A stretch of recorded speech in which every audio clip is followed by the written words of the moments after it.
Hi, everybody. DJ Yoakley here with my good buddy Danny Bertolini, the head coach of the YSU Baseball Penguins. And this is Coach's Corner, episode 4.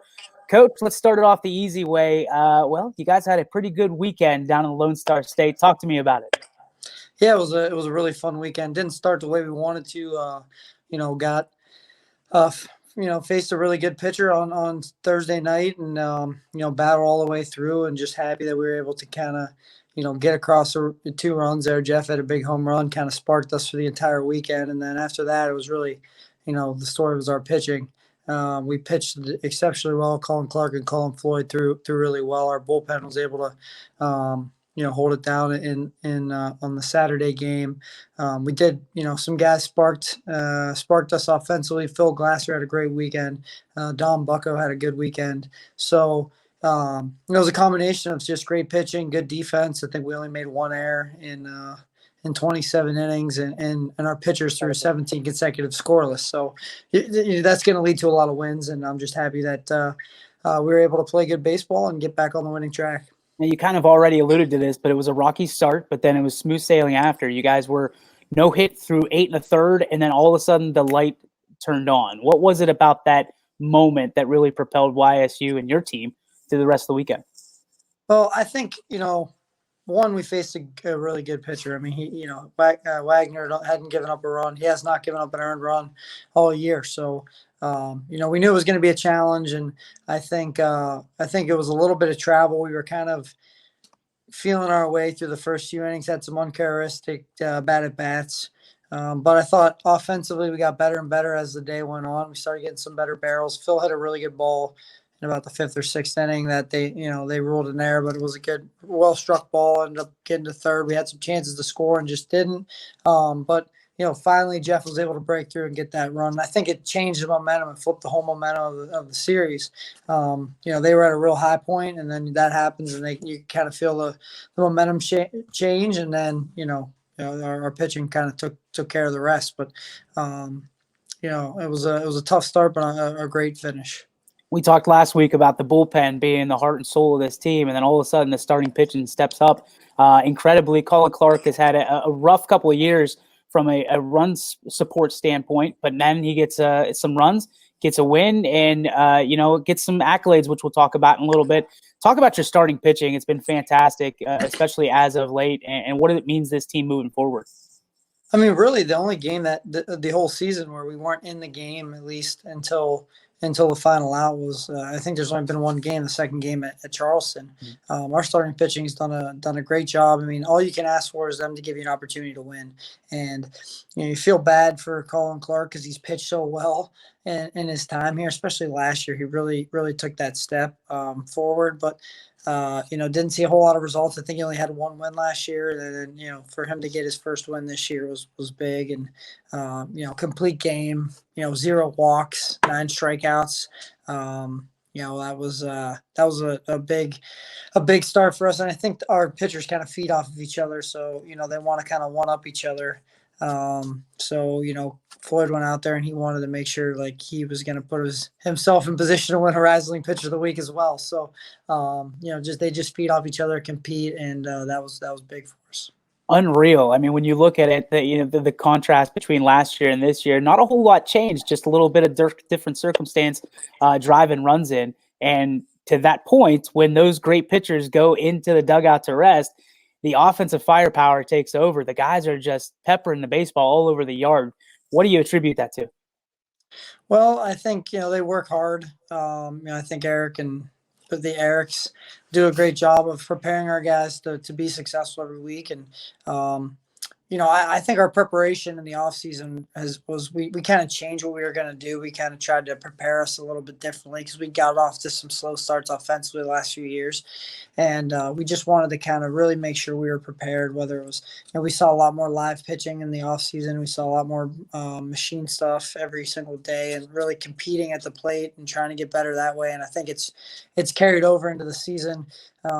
I thought we've handled ourselves really well. I mean, we had 12 hits in one of the games at Houston, have 14 hits, I think it was, in the final game of the series against Abilene. So those are two really outstanding performances for our offense. But we're tough outs. You know, we really try to cut down the strikeouts and put balls in play and be able to draw some walks. And then you got some guys that can hit for some power. I think we have 7 home runs already this year. So on pace to be in that 40 to 50 home run. That home run final at the end of the season. So, you know, we're putting ourselves in a good position. Yeah, I feel a little bamboozled. We talk about it at the early part of the season being a speed team, and all of a sudden you guys are peppering the ball like the Oakland A's back in the early '90s. So, kudos to you guys and the coaching staff on getting these guys up and getting the pump like John Cena here, taking taking care of business. But I mean, one of the things that we looked at the Horizon League Players of the Week. You guys have been all over it, and kudos to you, tip of the cap to you, because that's fantastic. Number one. Number two, we got a little Phil Collins in the air tonight for this week because you got Phil and Colin both winning it. Talk about those two, their character of this team, and what they've gone through to get to where they're at right now. Number one, I think is a stretch, but I like it. Phil Collins, I get it. I got it.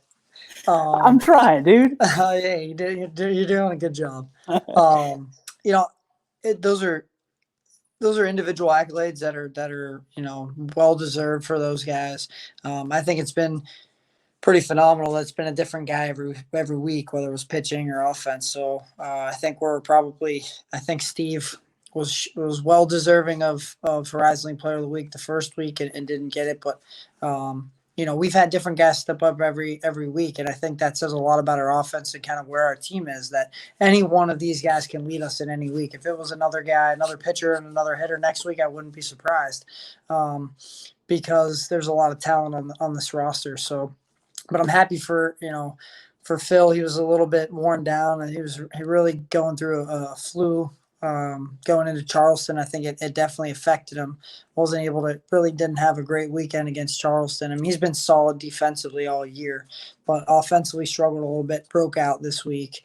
You know, 4 for 5 in the Saturday game, had his first home run of the year on whatever that was, Friday. So, you know, we talked about Colin. He's a workhorse. He's just a great kid. He works his tail off and prepares himself every day to be successful. So I'm happy for those guys that they were able to get that recognition. And hopefully, if it's not them, then someone else will step up this week and have a great week. Yeah, we hope that too. But I mean, a successful trip all in all from the first weekend to last weekend down in Texas. What was your biggest takeaway as a coach? Maybe something that is between the lines a little bit. I think, you know, a big takeaway from it was just our resiliency. Our you know, you lose 4 in a row, and our way just to kind of take every game as an individual game and not let the past, you know, influence the current time and not let the future influence what we're doing. We really try to stay in the present, be 0-0 every game. The most important game is the game we're playing. Every day in our group message, you know, pregame, it's we're 0-0 and we're locked in on whoever we're playing. So tomorrow it'll be Pitt. Like, we're locked in on what we're trying to do against Pitt, and then we'll move on from there. But I think they've really bought in, and our leadership has done a good job of keeping our guys on track and not allowing any kind of outside distractions to affect, you know, what the product that we're putting out there on the field. Well, perfect segue into our next banner here, PITT. You know what that means. We're on the bus to Pitt tomorrow. It'll be on YSN, and you guys have your hands full with a very good Pitt team this year. You had their number last year, but you got to think they're looking for revenge this year. What are your plans against the Panthers? They've got a talented roster this year. I mean, they've made some major improvements. Mike Bell's doing a great job there. I knew, you know, you knew he was going to get that turned around, and you know, we saw some improvements from them in the fall from a year ago, you know, so it was good for us to, you know, those 2 wins last year were big for our program and confidence for our guys, but this is a new year and I think they're 10-1 currently. They're pitching it at a very high level. They've had some guys have some individual success. So at the end of the day, it's about us. And you know, I think John Snyder's going to throw for us tomorrow, probably get, you know, a quality start, and we'll go to Bryce Warwick. We'll get some action tomorrow, and then we'll kind of see where we are from there to work into our bullpen. But I think, we just want to stay consistent. We want to be able to, have a good approach. It's going to be tough, and I want it to be tough because we need to continue to get better and prepare us for conference, which is only a week, really a week and a half away. And it's going to be a tough challenge against North Carolina Central. So this will be a great, midweeks are always a great opportunity to prepare you for the weekend, and you get a chance to go out and compete. So it's like you start getting into that rhythm where you're playing a little bit more consistently and not having as many off days during the week. Pitt's one of those teams that you guys play pretty often. I mean, typically you play them 2-3 times a year. When you play a team that much, there's not a lot you can hide from them. I mean, they know your players, you know theirs. Is that a challenge, or is that an advantage to you? I mean, I guess it comes out to see it's really who comes out to play on each given day. Midweeks are kind of like you got to grind them out. There's classes, the guys are missing. There's a lot going on during the midweek. So I think we face Kappas. He's going to throw tomorrow. I think we faced him every single time we've played Pitt in the last year and a half. So we've got a good look at him. They faced Snyder a lot, so I'm sure it'll be a great matchup. And yeah, them being that close, it works out perfect. Kent State and now Akron and Pitt, those are hour and a half drives. It's makes for us to get home at a good time and be able to sleep before we got to get up and leave on Thursday. And I guess that's kind of what people don't understand. I mean, let's talk about your coaching staff for a little bit. The preparation that you guys have to put in from meal prep and things like that. And when you play games like this, it's not so much a burden as much as the weekend trips to Texas and to North Carolina, South Carolina, things like that. Tell everybody kind of what your coaching staff goes through outside of everybody knows the scouting reports and things like that, but there's peanut butter and jelly sandwiches to be made. There's things to be put together that maybe people don't know about. Yeah, I mean, you could take a whole segment on what our coaching staff does. I mean, those guys, I'm fortunate to be surrounded by, 3 fantastic workers and just great people and friends. And they do an awesome job getting our guys prepared, whether it's, scouting reports, watching video, breaking down video, doing catcher cards for every game and spray charts. And, Eric Bennell, does all of our food and so a lot of the travel stuff, and he's getting, throwing batting practice and working with our catchers and doing all the, catcher cards and pitcher cards. And there's a lot that goes into every game, especially the midweeks are tougher because you don't get as much time to watch the video and really scout your opponents, and you don't play them as much. So you're not spending as much time each day kind of getting prepared for it. But then you got to turn around in a day or two. So you're doing double scouting reports. You're working on the weekends and then you're working on midweeks. So there's a lot to be done, and kind of really, making sure our guys are doing study hall. Eric Smith does our study halls on the weekends. So guys that need to get in there and get some work done, it's time for them to do that. These past few weeks we've been taking vans, so our coaching staff's driving guys back and forth from the games and worrying about rental cars. And there's just so much that goes into it. Practice planning, trying to make sure we're getting what we need to get done in practice. So there's a lot that goes into every day. It's funny, some people will ask, like, oh, is that all you do is coach baseball? You don't have another job? I'm like, yeah, it takes a lot. It's a little bit more than you think, trying to get these guys prepared. But we do it because we love them and we love what we do. And we're fortunate to be able to, we don't take it lightly. There's only 299 Division I baseball programs, and we're fortunate to be in this position and coach at this level. So we don't take it for granted, that's for sure. And another guy that doesn't get a whole lot of recognition that we definitely don't want to leave uncovered, Tim Gallo, the equipment manager. I mean, he is the guy in our trip to Texas. He was constantly working. I mean, he took like an inning out to sit with us at YSN, but every other inning he was working and driving the guys around, like you said. Talk about Tim and what he means to you guys, because reality is you're typically the best dressed guys when you take the field. Yeah, we are so lucky. I'm so lucky that I get a chance to work with Tim every day, and he's become a great friend of mine and our program and all of our coaches. And this weekend he wasn't able to go; we weren't able to get him there, so we taped up a picture of Tim in the dugout because our guys, they appreciate him. He's a friend, and they know that anytime they need anything, they can go to him, and he's going to get them prepared as best as he can to equip to the best of their ability. And whether it's an ear to talk to or playing, he plays euchre or hockey or any of those games in the hotel. So he's just awesome, and he helped us out tremendously the last couple of weeks, being able to drive vans. He actually went late to the airport with a couple of our guys, and we were able to bring those guys down. So, I don't know how many equipment managers are doing that for their baseball team. So we appreciate him, and he does that for every team on campus. He's a pretty awesome guy. Against you in Euchre, which doesn't come easily or very often, but it was also the same day that you got your first win over Houston. So I think you take that every time. Yeah, he got lucky. He had to mark it down. He had to remember that for the day that he beat me. So we're usually partners. That's the problem. Me and him. Tim's usually my Euchre partner. So he put it in his iPhone to remind him every year. He's gonna have a reminder, like next year. He's gonna get a reminder. Hey, remember when I beat you in Euchre? All kidding aside, I mean, I know there's a lot of aspects and facets of what you do. What is your favorite part of coaching baseball?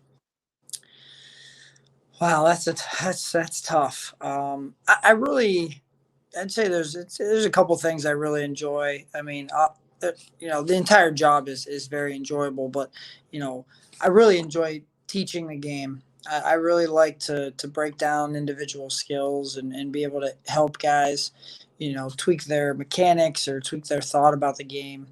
That's something that, I love basketball, and I kind of love the X's and O's of the basketball stuff. So I enjoy the X's and O's of baseball. A little bit different, but most of your work is done pregame. Before the game starts. Once the game starts, they're kind of on their own. Where in basketball, you can make some more adjustments in game. And the second part is the relationships. So many players that I've got a chance to become, super tight with and close with over the years, over the however many years this is, 11, 12 seasons of coaching. Wow. Weddings that I've been at, and just those lifelong relationships that you can make in this game. And if you can just help one guy and change their life, I mean, that's why you're in this. It's more than just baseball. It's about making them better people and better men, and being able to accomplish whatever they want to do in life. And baseball is one of those games that it mimics life so much, because there's so many opportunities for growth. Every time you're going to catch adversity on a daily basis, whether it's over, or you do something perfectly right and you don't get any success, where you hit a line drive right at somebody, or you go through your slumps, or you go through your team losing. You have to find a way to grow and get better, and fight through that adversity. And hopefully as you continue to go, you become better for it. And that's really what life's all about. I mean, you're going to catch adversity in your life. There's things that happen that are way outside your control, and learning how to handle yourself when things happen outside of your, what you can control in life. You only can control your attitude and your effort. And if we can teach those guys that they can do that, then hopefully that'll prepare them to be successful for the rest of their lives. Amen, brother. Last question I have for you, one that's kind of been a hot topic here lately with my inner circle and a lot of people that are looking to play at the next level. I mean, let's talk baseball scholarships and the disconnect between reality and fantasy, and what the expectations are. I'm sure you get a lot of questions about this.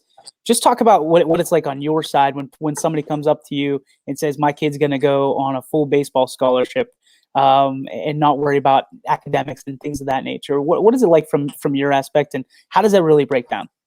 Well, this is the hardest part, because baseball is not a full scholarship sport.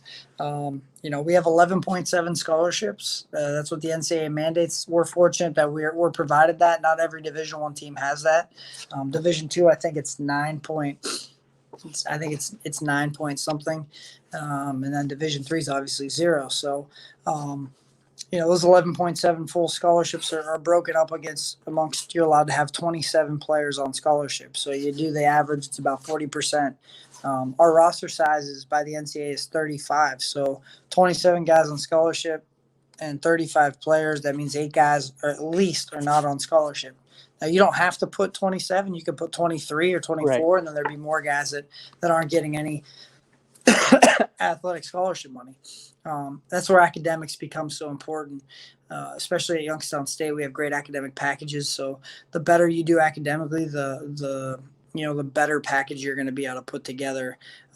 There's certain guidelines in the NCAA as far as, when you're allowed to put baseball money and academic money together. You have to have above a 3.5 or be in the top 10% of your class, or have, I think it's a 1270 on the ACT, or 20.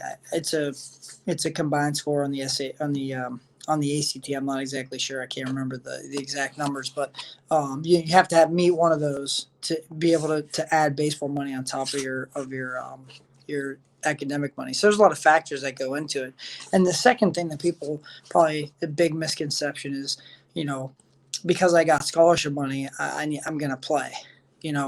That it just gets you in the door. Once you're here, the money doesn't matter. The best players are going to play, whether it's a non-scholarship player or a scholarship player. I mean, at the end of the day, nobody knows who's the scholarship players and who aren't. All they know is who's good and who isn't. And so that'll get you in the door, and then the rest of the stuff is how hard you work and how good of a teammate you're going to be, and all those things go into it. But a lot of people think, once you get it, like, oh well, I'm on scholarship, I should be playing. That's just, unfortunately, that's not how it goes.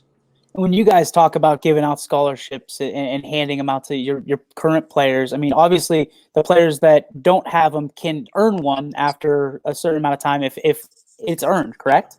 Absolutely, yeah. I mean, there's a few guys on our current roster that started as non-scholarship players, as walk-ons, and ended up becoming scholarship players. In baseball, it means so much to make the roster. Like 35 is so important because we're one of the only sports that are handcuffed by the number of players you can actually have on your roster. Football has hundreds of guys on their roster, so any one of those guys, they could, or sometimes they don't even probably know half their guys on the team's names because there's so many guys out there. Right. Where for us, 35, if we could have 50, we'd have 50 because there's a lot of injuries that happen and development and all the things that go into it.